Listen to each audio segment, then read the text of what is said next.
इस वक्त हम उत्तराखंड की आमखेड़ा चोर गलिया गोलापार क्षेत्र से हमारे साथ जिला पंचायत प्रत्याशी हैं श्रीमती विद्या कोयरा जी। हम उनसे बातचीत करेंगे कि क्या उनके मुद्दे हैं चुनावी, किन मुद्दों पर वो चुनाव लड़ रही हैं। नमस्कार मैम।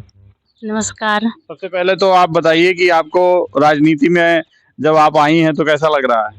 बहुत अच्छा लग रहा, कहाँ से आपको प्रेरणा मिली कि आपको स्वयं राजनीति में आना पड़ा?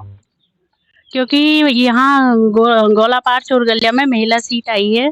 इस वजह से हम लोगों ने इसलिए मेरे हस्बैंड ने कहा कि आप चुनाव लड़ें, तो इसमें मेरा हस्बैंड का साथ। क्या मुद्दे हैं आपके चुनाव के? जब ये मुद्दे हैं कि हम लोग गाँव का विकास करें और हमारे गाँव में जो समस्या है रोड की, पानी की, सब चीज़ों की व्यवस्थाएँ करें। जी।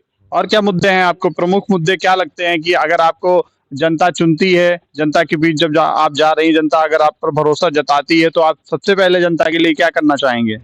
पहले तो मैं ये करना चाहूँगी कि जो हमारा गौला पुल की रोड टूटी है, उसको सही कराने के लिए हम लोगों ने कितने बार धरना प्रदर्शन करा, फिर भी वो रोड अभी तक नहीं बन पाई। जो टूटी की टूटी है अभी तक। हम कई ग्रामीण क्षेत्रों में आवारा पशुओं की समस्या है, उसके लिए आपने क्या विचार किया है? हमने ये हमारे लिए बहुत बड़ी समस्या है कि आवारा जो जानवर है, हमारे बेसहारा जानवर हैं, वो रोडों में घूम रहे हैं। बार-बार हर किसी के एक्सीडेंट हो रहे हैं, वो हो रहा है, इसलिए हम मेरे हस्बैंड करेंगे आपसे बात। हमारे साथ यहाँ पर हरेंद्र कोयरा जी हैं। ये पूर्व मुख्यमंत्री हमारे उत्तर प्रदेश उत्तराखंड केंद्रीय मंत्री स्वर्गीय नारायण दत्त तिवारी जी के पीआरओ रह चुके हैं और हम इनसे जानने का प्रयास करेंगे कि क्या इनके मुद्दे हैं चुनावी। नमस्कार सर। नमस्कार। मैं पहले तो आपके चैनल को बहुत बहुत धन्यवाद करूंगा, आप यहाँ आए, इस छोटे से गांव में आए। छोटा तो नहीं है, बहुत बड़ा गांव है हमारा। छोटे तो हम हैं क्योंकि हम सबके सामने आज क्योंकि वो झुकता वही है जो आगे बढ़ता है। बिल्कुल सही बात। तो मैं ये कहता हूँ कि आप लोगों का बहुत बहुत धन्यवाद। मैं चाहता हूँ, देखिए जीवन है और ये जीवन है, इस जीवन में क्या क्या देखना बाकी रहता है। ये समय है, कल हम रहें न रहें, लेकिन अपनी जो मेरी पत्नी यहाँ मैदान में उतरी है, चुनावी मैदान में, इनको इतना मजबूत कर दो कि अपनी लड़ाई खुद लड़ सकें, अपने अधिकारों की लड़ाई लड़ सकें, अपने हक के लिए लड़ सकें और गांव का विकास, क्षेत्र का विकास, चोरगले का विकास कर सकें। और इनको ले भी इसलिए जा रहा हूं गांव में कि ये समस्याएं भी जान रहे हैं, वोट मांगने नहीं जा रहे हैं, वोट तो हम मांग ही रहे हैं, साथ में समस्याएं भी जान रहे हैं कि किस गांव में क्या समस्या है, उसे नोट भी कर रहे हैं हम। और हमने गांव वालों से जिस गांव में भी हम जा रहे हैं, क्योंकि बहुत बड़ा क्षेत्र है, ये विधायक से कम छोटा मिनी विधायक का चुनाव है। बिल्कुल, ये 19 आमखेड़ा चोरगलिया क्षेत्र की महान जनता का चुनाव है, यहाँ की माताओं का चुनाव है, ये विकास का चुनाव है। और मैं इनको इसलिए भी ले जा रहा हूं कि अगली बार जब ये चुनाव मैदान में जाएंगे तो इनकी पहचान बनेगी, घर घर में पहचानेंगे लोग कि विद्या क्वीरा यहाँ आई थी, हरेंद्र क्वीरा यहाँ आए थे। इसके अलावा जो क्षेत्र की ज्वलंत मुद्दे हैं, देखिए सबसे पहले मुद्दा है हमारा बेसहारा पशुओं का। तार बाड़ करते करते थक गए हम लोग, इतना महंगा तार बाड़ और एंगल पड़ रहा है। मैंने अभी वायदा किया अपने गांव वालों से कि जब तक सरकार वैकल्पिक व्यवस्था नहीं करेगी तब तक मैं 2 बीघा जमीन मैंने उधर छोड़ रखी, मैं दूंगा सरकार को। आज सरकार से कहता हूँ आगे आए, तार बाउंड्री कराए।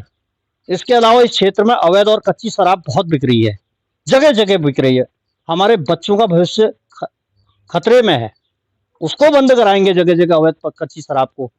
गोला पुल का जो स्थायी रास्ता है, रास्ता नदी में समा गया है, पहले तो रास्ता बनना चाहिए, नदी में जो समा गया, उस साइड से काम चल रहा, अच्छी बात है, उसके लिए हमने संघर्ष किया, लेकिन उसको बनाने का भी हमारा प्रयास रहेगा। और गोला पुल जब टूटा था तो मैंने खुद माइक लेकर के अनाउंसमेंट किया था पूरे क्षेत्र में, सब लोग मेरे गवाह हैं यहाँ, गांव वाले, मेरे माताएं, मेरी बहनें, जितने भी चचा ताऊ सब आए हैं यहाँ। मैंने खुद जीप करके अनाउंसमेंट करके धरना प्रदर्शन किया, क्योंकि काठगोदाम जाने का मतलब ये था, वाया भीमताल जाना नजदीक था और काठगोदाम जाना टफ था, काठगोदाम से हल्द्वानी जाना टफ था, उतने भीमताल आदमी पहुंच जाता है। तो इसके लिए भी हमने संघर्ष किया। छोटी छोटी समस्याएं इस क्षेत्र में, 108 एम्बुलेंस नहीं है यहाँ। अगर किसी माँ बहन की बेटी की अगर तबीयत खराब हो जाए, उसके लिए कोई ऐसी व्यवस्थाएं नहीं है। और इसके अलावा शिक्षा के क्षेत्र में हम काम करेंगे। यहाँ पर जो है जितने भी मध्यम वर्ग के, गरीब वर्ग के लोग हैं, जिसकी फीस जमा नहीं होती है, फीस जमा करने के लिए पैसे नहीं होते, हमारे पास 2 पैसे आते हैं यहाँ पर खेती बाड़ी से, जो भी आते हैं हम उसकी फीस भरने का जिम्मा भी लेते हैं। और बड़ी बात तो मैं ज्यादा नहीं कहता हूँ कि भविष्य में और अच्छे अच्छे कार्यक्रम हमारे पास हैं, हम उनको भी हर गांव में हमारा विकास हो, महिला समूह आगे बढ़े। इसके अलावा मैं भारत के प्रधानमंत्री जी का भी धन्यवाद करूंगा। मोदी जी, उन्होंने 50% महिलाओं को आरक्षण दिया और महिलाएं आज आई हैं। अपने अधिकारों के लिए हर महिला को आगे आना चाहिए। देखिए, महिलाएं, होता क्या है कि घर तक सीमित रह जाती हैं, चूल्हा चौका बर्तन तक सीमित रह जाती हैं, लेकिन पढ़ी लिखी महिलाएं हैं, उन्हें आगे बढ़ना चाहिए। और हमारे जो है हमारे जो है महिलाएं आज कैप्टन भी हैं। आप देखते होंगे, कोई जनरल है, कोई कर्नल है, कोई डॉक्टर है, कोई कैप्टन है, कोई वकील है, कोई जज है।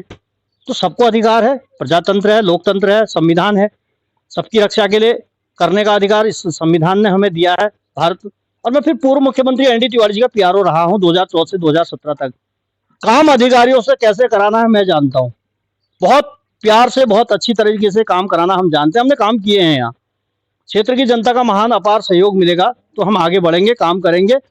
और एक चीज और है, मैं नशा मुक्त चुनाव लड़ रहा हूँ, नशा मुक्त चुनाव, क्योंकि मैं खुद भी नहीं पीता हूँ, तो मैं अंग्रेजी और हिंदी की बात जानता भी नहीं हूँ।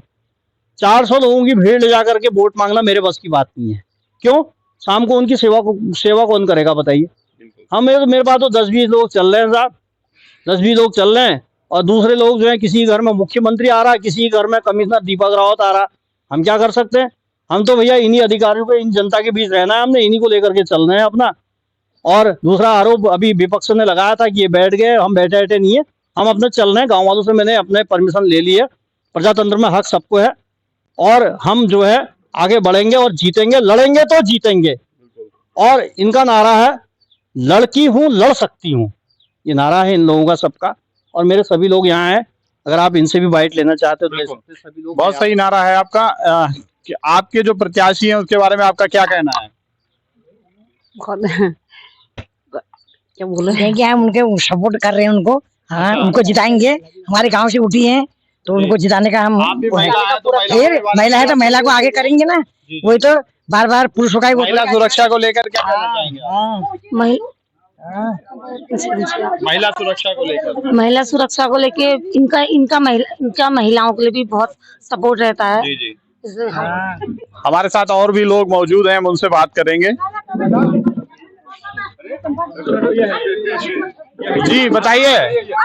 महिलाओं के लिए हम सब एकजुट हैं। अच्छा, एकजुट होकर इनको अपना जो इस पद के लिए खड़े हो रहे हैं वो पद चिनाएंगे इनको हम। जी हाँ। और क्या कहना चाहेंगी आप अपने प्रत्याशी के लिए? क्या कह रहे हैं, अच्छा कर रहे हैं, गांव के लिए विकास करेंगे, हर चीज की सुविधाएं करेंगे। जब इतना हम उनको हक जमा रहे हैं तो इसका विकास करेंगे वो। जी, क्या कहना चाहेंगे आप?